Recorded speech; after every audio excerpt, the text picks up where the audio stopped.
नाज़रीन किराम अस्सलाम वालेकुम वरहमतुल्लाहि ताला बरकातुहू। दोस्तों, आप सभी को पता है, आप सभी को मालूम है कि इस वक्त हिंदुस्तान के हालात बहुत ख़राब हैं। अभी तक संभल का मामला सुलझा नहीं था कि दूसरा मामला सामने आ गया, वो है अजमेर शरीफ।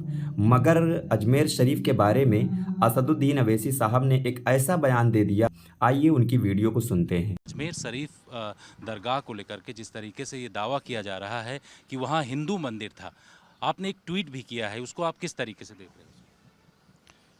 एक बात बताइए, 800 साल से दरगाह है। जितने प्रधानमंत्री बने हैं देश में, नेहरू से लेकर नरेंद्र मोदी तक, सब चादर भिजाते हैं।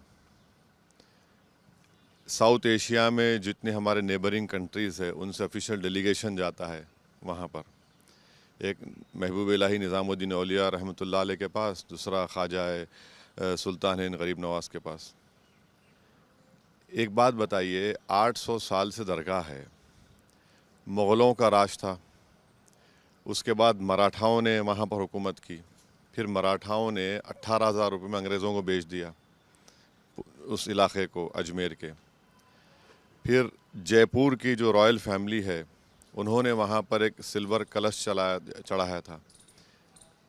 जितने मुग़लों के ख़त्म होने के बाद वहाँ की जितनी राजपूताना, उन्होंने उसकी सरपरस्ती की। क्वीन एलिज़ाबेथ 1911 में आई तो हाउस बनाया। अकबर बादशाह था, उसने क़िला बनाया, मस्जिद बनाई।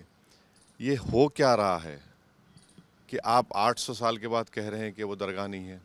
क्या मैसेज दे रहे हैं हम भारत का पूरे विश्व में? एक मजाक बना कर रख दिया आप। प्लेसेस ऑफ वर्शिप एक्ट को लोअर कोर्ट क्यों नहीं सुन रहा है? प्लेसेस ऑफ वर्शिप एक्ट को क्यों नहीं मान रहा है? तो इससे तो आप तो देश को एक सोशल प्रॉब्लम्स क्रिएट करेंगे, और ये ठीक नहीं है देश के लिए।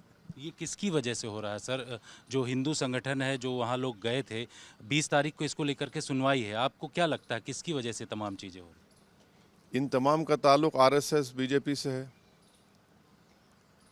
अगर डायरेक्टली नहीं है तो इनडायरेक्टली है। आप क्या मैसेज देना चाह रहे हैं? आपने देख लिया संभल में क्या हुआ, 5 लोगों की मौत हो गई। ये इतनी बड़ी पुरानी दरगाह है, पूरे वर्ल्ड रिनाउंड दरगाह है ये, जहाँ पर करोड़ों लोग बिला लिहाज मज़हब मिल्लत वहाँ पर जाते हैं। उनको एक मोहब्बत है, वहाँ पर जाते हैं, और वहाँ पर आप ये इस तरह की केस डाल रहे हैं। कोर्ट एक्सेप्ट क्यों कर रहा है? इन चीज़ों को समझ में नहीं आ रहा मुझे। दिल्ली से लॉयर्स लाकर डालते हैं, तो इस रुकेगा कहाँ फिर ये? जो राम मंदिर बाबरी का जजमेंट आया था, मैं उस वक्त से कह रहा हूँ कि सुप्रीम कोर्ट ने जो फैसला दिया आस्था की बुनियाद पर दिया, जो गलत है। और जब डीवाईसी चंद्रचूड़ सीजीआई थे, तो उन्होंने इसको रोक लगा सकते थे, रोक नहीं लगाई उन्होंने उसको। वो खुद जजमेंट लिखे राम मंदिर का, जिसमें कई जजेस भी थे, जिसमें उन्होंने प्लेसेस ऑफ वर्शिप एक्ट को कहा कि बेसिक स्ट्रक्चर का हिस्सा है। तो ये सब तमाशे हो रहे हैं, लोग मर रहे हैं, फायरिंग में मर रहे हैं, दंगे में मर रहे हैं, तो देश कहाँ जाएगा फिर?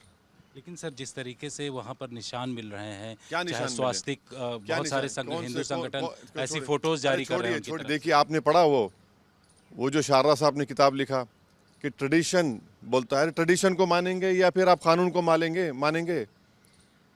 मैं भी कोई किताब ला लूँगा तो कल जाके मैं किसी के इबादत गाह बोल दूँ कि वो मस्जिद थी, बोलूँ मैं? कहाँ रुकेंगे फिर आप? अब जब हमने 91 का एक्ट बना दिया, कानून बना दिया, अच्छा इसमें देखिए, मिनिस्ट्री ऑफ माइनॉरिटी अफेयर्स को पार्टी बनाया, और वो दरगाह कमेटी को बनाती है मिनिस्ट्री ऑफ माइनॉरिटी अफेयर्स, दीवान को बनाते हैं वो लोग। अब क्या जवाब देंगे नरेंद्र मोदी? यही तो हम कह रहे हैं, जो सियासत नरेंद्र मोदी कर रहे हैं इस देश में, अब ये इन्हीं के गले का सांप बनेगा। अब उनको कल जब कोर्ट सुनवाई करेगा 20 दिसंबर को, माइनॉरिटी मिनिस्ट्री क्या करेगी? किरण रिजिजू क्या जवाब देंगे? नरेंद्र मोदी की सरकार क्या जवाब देगी? वो दरगाह है बोलेगी, नहीं बोलेगी? वो एएसआई क्या जवाब देगा? साउथ एशिया के 2 कंट्रीज़ के डेलीगेशन आते हैं, चादर आती है, इंडोनेशिया, मॉरिशस, मालदीव्स, दुनिया के कोने कोने से लोग वहाँ पर आते हैं। इससे ये क्या भारत के हक में है ये सब चीज़ें? ये क्यों नहीं देख रहे हैं बीजेपी सरकार?